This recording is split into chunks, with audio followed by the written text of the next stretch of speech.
Hello, everybody. Today I'm going to talk about Planet of the Apes from 1968. And I have here the DVD. This is a set of the original 5 films, which, of course, includes the first film. So this film, it stars Charlton Heston. It was directed by Franklin J. Schaffner with music by Jerry Goldsmith. Received as a classic when it was released, and continues to be one of the iconic science fiction films of certainly the 1960s, but also beyond the 1960s. So it's based on the novel by Pierre Boulet, which was a French novel, and the novel is more of a traditional science fiction where it's an allegorical novel, and where astronauts land on an ape planet that is futuristic. And the film, one of the things the film did was change that, whereas the apes live in a more primitive society. But so what is the story by this film? And I should mention as well, the film was written by Rod Serling, got a co-write on the cast, or on the script, I should say, and he was credited with Michael Wilson, who wrote the final draft of the film. I believe Serling was still writing the more futuristic version of the story, and that was the big change that was made. But what was the film about? So we start out with a crew of astronauts who are about to enter into a long space flight where relativity comes into play. So Charlton Heston prepares his crew. They're about to go into a hypersleep and wake up many years later. And then when they do wake up, they discover first that the only female member of the crew did not survive the hibernation process. And so the 3 survivors crash land on a planet, which they assume is a planet in some other galaxy. And they discover a barren planet of deserts, and they wander around and eventually discover that apes dominate this planet. And there are also human beings on this planet who lack intelligence. They don't have the ability to speak, and they are kept under control by the apes, and even hunted for sport by the apes. In fact, that's how they're introduced in a very famous sequence where they run into this hunt that's going on. And that's the first of this kind of one thing this movie does really well, is this world turned upside down type approach to storytelling.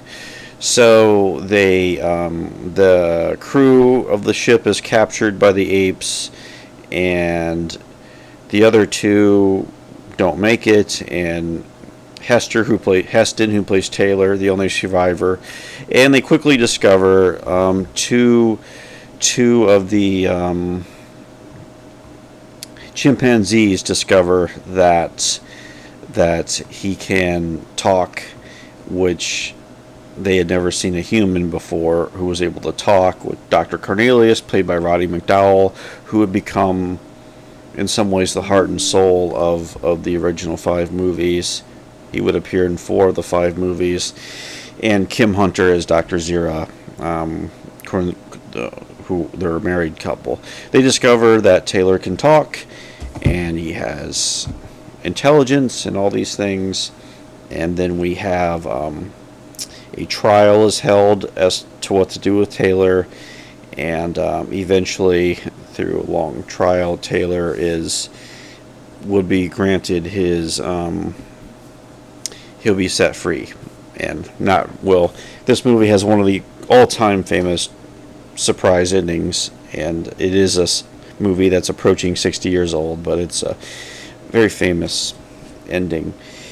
I should talk about the casting of Charlton Heston. Was interesting because when we first meet Taylor, and throughout the movie, he's a very cynical character. I'm just paraphrasing what he said at the beginning, but he talks about wanting to leave his current time. Leaving Earth is a good thing for him anyway, because people are as bad as ever. They they are indifferent while they see people starving. Wars, hatred, all that is very constant on Earth, as was in the 1960s. So he's glad to be leaving Earth for good. And Heston, had a pretty legendary career up to this point. Of course, starring in biblical epics like the Ten Commandments and Ben-Hur, and he had been in many westerns, and of course he was he was a big star, no doubt about it. And he often played characters who were like the voice of American ideals of freedom and things like that, even in his biblical roles, like with Moses leading his people to freedom, or Ben-Hur as the Jewish prince, who is also a firm believer in democracy, and as opposed to the Roman Empire's authoritarianism. So that would be a thread through Heston's career. But here the movie kind of plays that image a little bit, where here the character persona has become cynical. For instance, there's a scene early in the film when the astronauts are wandering through the desert, and one of his crewmates is planting the American flag and kind of building like this little makeshift monument, and Taylor finds that hilarious and ridiculous. Like, you're still clinging to patriotism and ideals and things like that. So the character is, and as I said, how the story flips everything. Taylor is going to find himself in the position of trying to defend humanity when he's been so cynical about humanity in the first place. So it was really interesting casting with Heston, where it kind of turned his persona sideways a little bit. As for the structure of the film, I think it really works well, because really the first section of the film, the first third of the film, is more of an adventure story of the mystery of the astronauts being trapped on this planet and trying to survive. And then we get to the middle section of the film, where we meet the apes, we learn about the culture of the apes, and of course Taylor, the character, cannot speak for a part of this movie as well, because he was shot in the throat. But we learn, it becomes kind of a captivity story where he's imprisoned, but also we're learning a lot about what the situation is like on this world and things like that. And then we kind of move into a trial. Then it becomes a court movie in some ways, of when Taylor is put on trial. And then finally we get a little bit more of a, kind of turns into the cerebral, thoughtful adventure story in the last part of the movie. So there's really, I like how the script gives us a lot of different approaches to storytelling, which makes it a watchable movie on many levels. So much in this movie is, you can read it as a commentary on the 60s, or an allegory of American culture during the 1960s, and things like that. I mean, there's clearly the film's commentary on race relations in America has been written about a lot, and in connection to this film. And I'm trying to find the book. I can put that in the notes to read on these films. Just a second here. Yeah, it's Planet of the Apes as American Myth, Race, Politics, and Popular Culture by Greene, which is a really fantastic analysis of not just this film but the other films in the series. For instance, like we learn about the apes have a hierarchy in their culture where the orangutans are the leaders and the chimpanzees are more the intellectuals, and the gorillas are more like the working class of the ape culture. So once again, a mirror of human culture, one might say. You have the Dr. Zaius character who clashes, who is played by Maurice Evans, who is like the defender of institutions and knows more than he lets on. He knows more about humans and people than he's letting on. But the idea of that theme of how institutions defend themselves, even if it means lies and things like that. So 60s things. I mean, there's references to the counterculture in this film. At one point, Taylor tells one of the younger apes, don't trust anyone over 30.